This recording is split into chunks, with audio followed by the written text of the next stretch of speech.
And welcome back, ladies and gentlemen. Hopefully, you are having a great Labor Day weekend. As we are actually coming into Labor Day, I am here. Your boy, Great A Fantasy, is back with the top running back values on the FanDuel slate for week one. Let's get right into it. We'll start with the poster boy. Well, these we got two people that's pretty much next to each other. Chuba Hubbard against, not so great Jacksonville team. He's marked at 65. But obviously, I just want to give a quick mention to Chuba because Chuba gets all the pretty much all the work. He is a solid 3 down back because he does get passes from Bryce Young. Like he gets all the carries. And as you can see, they're getting 5, 4, 5, 5, 6. Once in a while, 3 and 2, but constantly look 6 to 4 to 5 targets a game.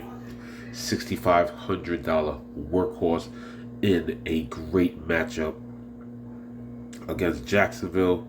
So he's definitely worth the hype there as a top play in what you want to say a pay down. But to be honest, even though he has not played and he hasn't taken an NFL snap yet or regular season snap, Ashton Jeanty, top draft pick for the Raiders, Heisman winner.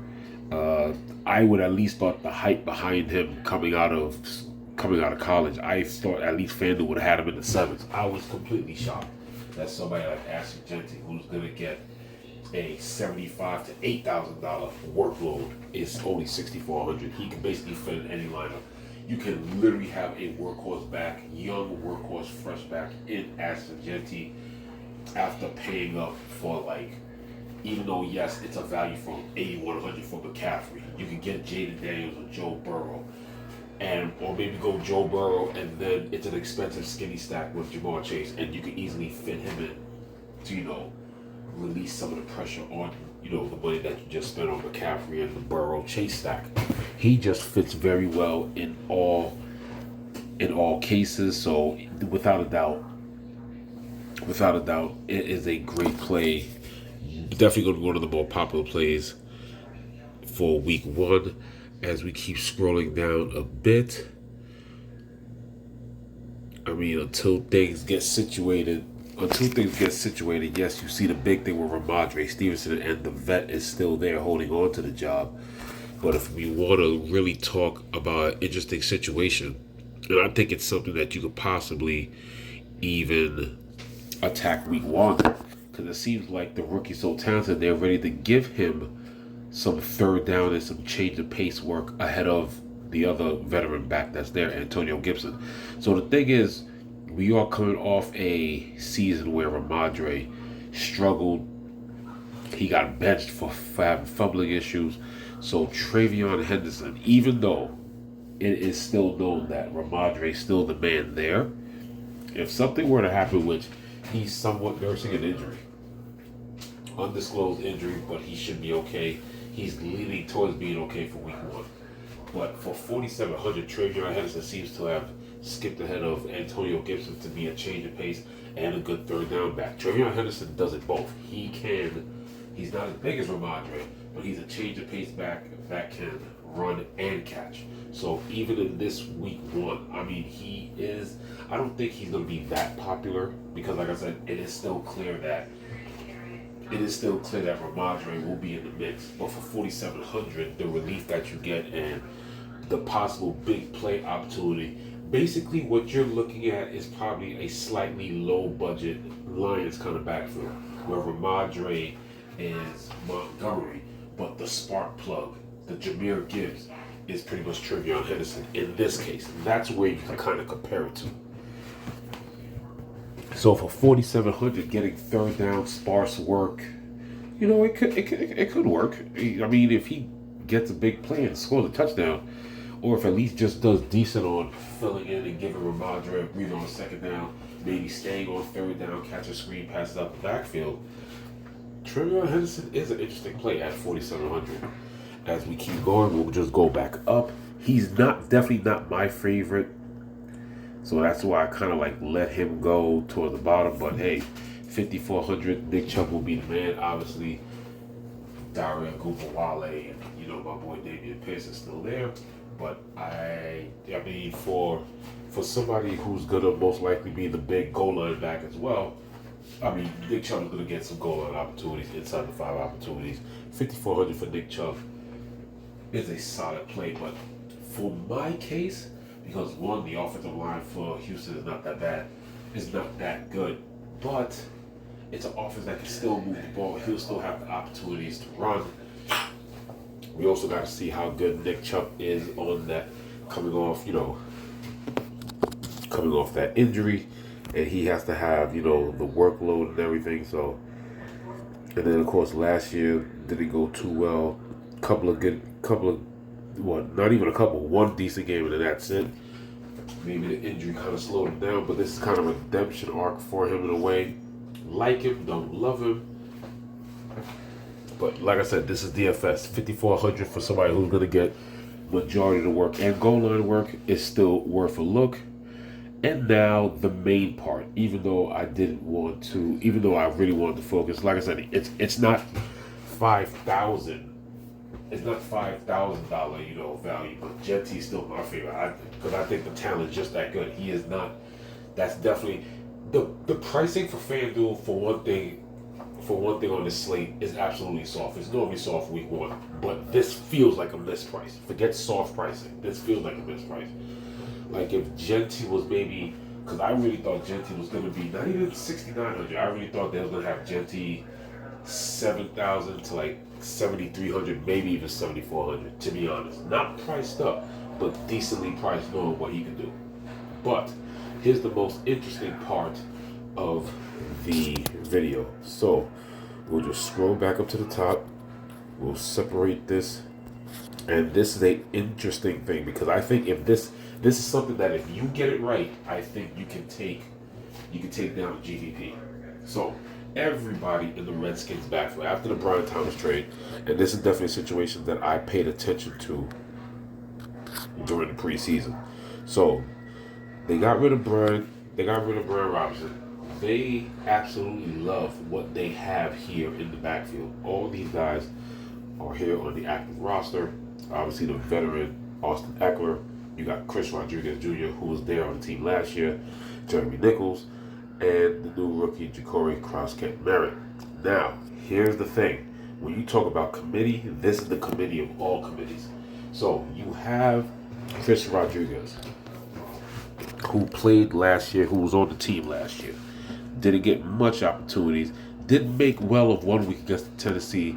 So the reason why I like him is because, well, he knows the offense and he's there. And plus, he came back and had a great preseason. But the thing is, they love some of these guys so much that it has been verbally said out loud that they will go in a committee style. But when I say this is a committee, they don't even have a single third down back. They still have Austin Eckler, but the third down back is a committee when you have Austin Eckler and Jeremy Nichols. Ja'Cory Crosscut and Chris Rodriguez will be the ones vying for the main down, first down and second down stuff. So it's something that you have to get right. Like if you pick this, you can either kill a good lineup because all these guys are cheap. Rodriguez right now, they say they would like to use him as a short yardage back. So that most likely means that even though it's a committee, after everybody does the work, and let's say you get a big play down the field or Jaden Daniels scrambles and goes out of bounds, the inside the 5 to goal line stuff is going to go to Rodriguez. And rightfully so. He was the guy that's there last year. And they said, according to his workouts, camp, and preseason, he's improved and gotten better from last year. And then, of course, like I said, respect goes to the veterans. Austin Eckler looks very spry this year. So I think if you were to ask me, and I'm going to touch the Redskins backfield, automatically I'm going, with the guys that were there last year. I'm going Rodriguez and Eckler. But the thing is, the wild cards are Jeremy Nichols and the rookie Cross-Merritt, because the Redskins really love the talent that they got there. So they feel they don't have to wear down. I mean, with the way they're talking about the committee, when you got a committee for the first and second down guy and a committee for the third down back, it will be amazing if you ever see anybody get anywhere from 15 to 18 carries.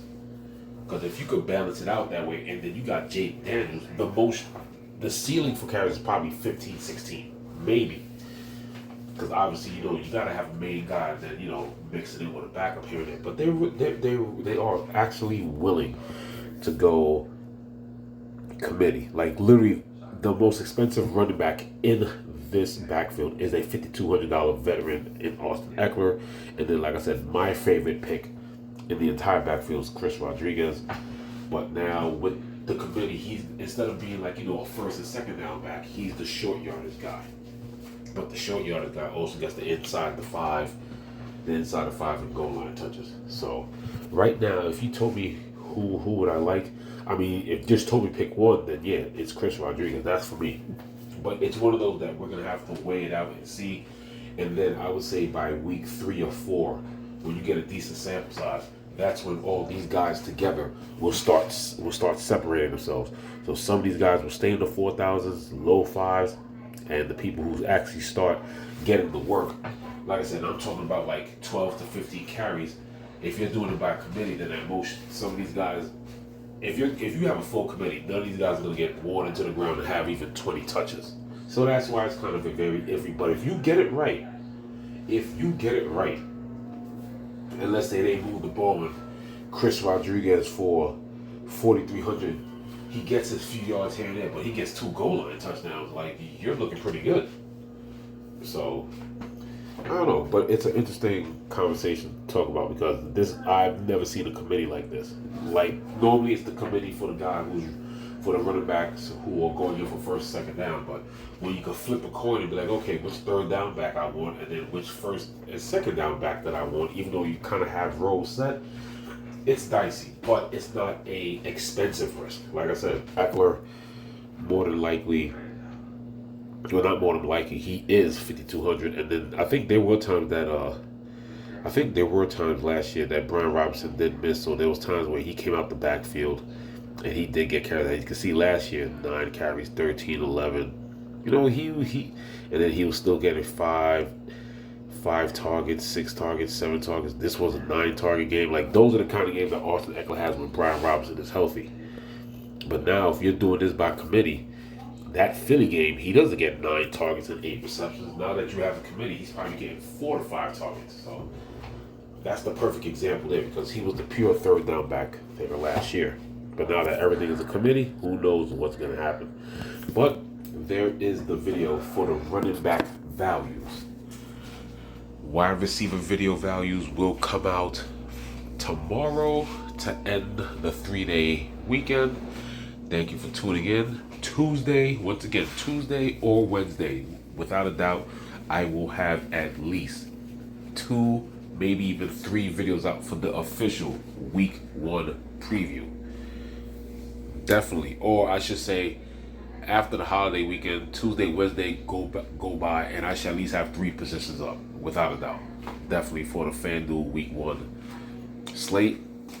I plan to have the full review done at least before that first game of Eagles and Cowboys kickoff Thursday night.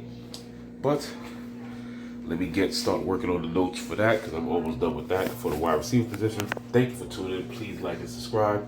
Also, please look up the other value videos that I have for tight end, defense, and quarterback. Wide receivers once again on tomorrow. Thank you for tuning in. This is Grady A Fantasy signing off.